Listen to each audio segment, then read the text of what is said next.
Hello, I'm Joey. What's up, fam? Today we have a, I would say relatively young singer-songwriter, but definitely extremely talented. And I might even go as far to describe him as a poet singer-songwriter. His name is Alec Benjamin. What's up? How you doing? Yeah, I am relatively young and I'm a poet. I'll take. You were definitely very young when the song Let Me Down Slowly was first written, right? Yeah, I wrote it when I was like 22. So I'm 28 now though. So the song's like, it's lived a whole life now. you know, like when your friends have a baby or something and you see it and it's really little. Yeah. And you come back 2 years later and you're like, oh my God, like it can walk and talk to me. Like, that's crazy. Like, that's how I feel about that song.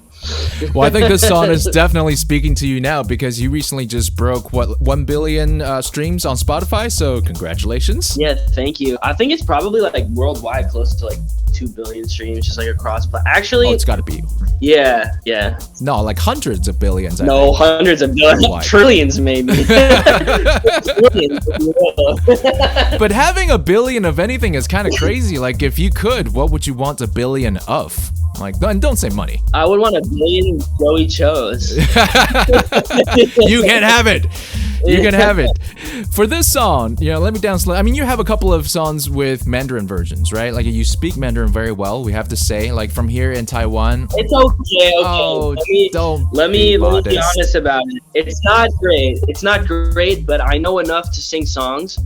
And so for me, I felt like, even though my Mandarin is not perfect, far from perfect, I felt like because people who speak Mandarin as a first language are, more apt to make an effort to learn English and sing songs in my language, then I should do something and pay my respects to, East Asian culture and show people that, I'm making an effort. So the whole point of it is not to prove to people that my Mandarin is perfect, but it's to show people that I have respect for their culture. Yeah, no, I agree, because most of the time it's the other way around, and it's really refreshing to see an artist who cares to reciprocates that. I'm trying my best, but if you catch me in the street, you better shot talking to me in English than you do in Mandarin. Wait, hold on, let's go there, because soon you're going to visit us here in Taiwan. You have a date set for November 23rd at Legacy Taipei, which is one of the great performing venues. Yeah, I'm excited. If someone starts to speak with you in Mandarin here on the streets of Taiwan, can you say something in Mandarin to them?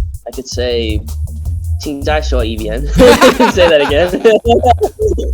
Come again. And I could say, 你可以说英文吗? That is the first thing you have to learn, right? For us, it's like, can you say that in Chinese or Mandarin, please?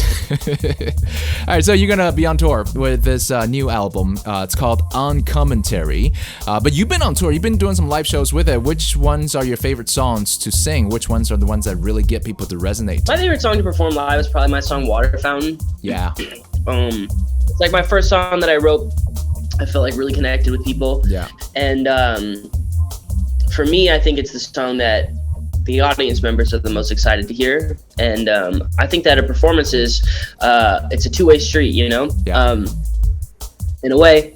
The more energetic and excited the audience is, the better the show is going to be, because of course. I feel like it's reciprocal, like it's a give and take. And so the more we give, the more we get back, the more they give, the more they get back. So yeah, probably Water Fountain. Okay, and Water Fountain does have a Mandarin version. Will you perform the English or Mandarin version here in Taiwan? Depends how much time I get to practice.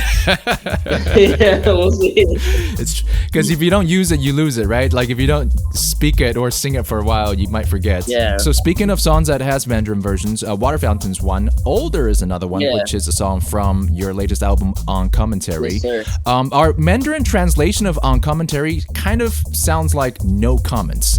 But why is it actually called On Commentary, and how would you interpret it? It's called On Commentary in English because, it's not really, it's kind of hard to translate it, right? Because the word is not actually a word.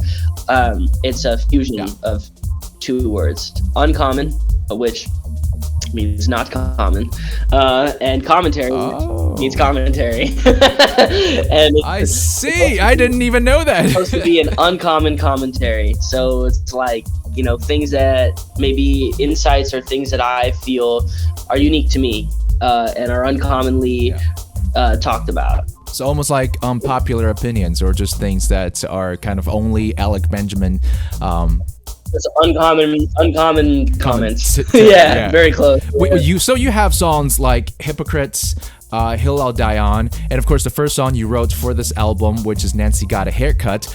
Some of these songs are starting to feel like that you may start to go into social or political commentary. Is that where we are? No, that ain't me. Because I feel like, you know, sort of like the precursor to all of that stuff is philosophy and a philosophical conversation, and ultimately for me, you know, that's a more effective way to you know, or that's for me, that's a more important thing to talk about. So like I getting into the sort of like the political issues is not really something that for me is, it's not for me to say. How people feel on either side is up to them. There's smart people on either side, on all sides, left, right, center.